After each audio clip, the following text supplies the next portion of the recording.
Moikka, mä oon Manu ja Itä-Vantaalla ollaan tällä hetkellä tällaisessa 5 hengen kotitaloudessa, noin 204-neliöisessä omakotitalossa.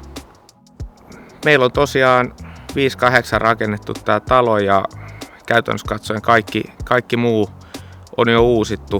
Viimetteenä meillä oli tää sähkösaneeraus suunnitteilla, että sähköturvallisuus on tietenkin iso asia. Tässä on 80-luvun alkupuolella valmistunut lisäosa ja käyttöullakko muutettu 80-luvun alussa myös asuintiloiksi, niin siellä on vähän eri ikäluokan sähkövetoja myös. Esimerkiksi maadotuksia ei ole tehty koko talon laajuudelta, niin tässä oli oikeastaan ne keskeisimmät syyt sille, että minkä takia oltiin vaimon kanssa katsottu jo vähän pidempään, että seuraava isompi urakka on sitten sähkösaneeraus. Kyse oli enemmän ehkä siitä, että missä vaiheessa, kuinka nopeasti, missä järjestyksessä tehdään. Oivatekin kaverin kanssa kierrettiin vähän taloa ympäri ja sitten alettiin tekemään työn mitoitusta, että minkä verran menee aikaa ja paljon tulee kustantaa. Ja muutama viikko taidettiin siinä jumpata, lähetellä sähköposteja ja sitten saatiin homma maaliin. Nyt kun ollaan lähdetty viemään hommaa eteenpäin, niin siis kaikki sähköjohdot vaihdetaan. Muutamien katkaisimien kohdalta siirryttiin langattomaan versioon ja pistorasioiden lisäksi laitettiin myös sitten uusiksi toi meidän maalämpöpumppu ja lämminvesivaraja tässä rempan yhteydessä. Koko aika ollaan tässä pystytty asumaan.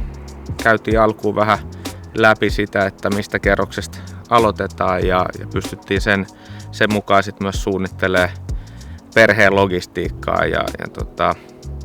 tietenkin kolmessa kerroksessa kun talo, niin siinä pystyy itsekin vaikuttamaan vähän sitä, että työpistettä siirtää ja osittain pystynyt tekemään etätöitä edelleen kotona tai ei ollut haasteita perheen logistiikan kannalta kyllä.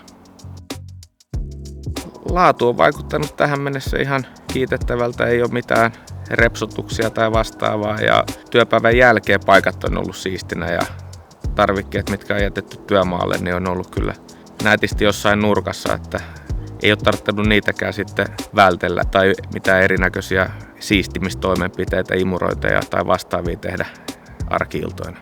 Tässä vaiheessa niin ollaan oltu hyvin tyytyväisiä ja pystytään suosittelemaan kyllä muillekin tällaista palvelua. Että kiitokset vaan ja toivotaan, että työn jälki jatkuu loppuun asti samankaltaisena ja fiilis pysyy loppuun asti hyvänä.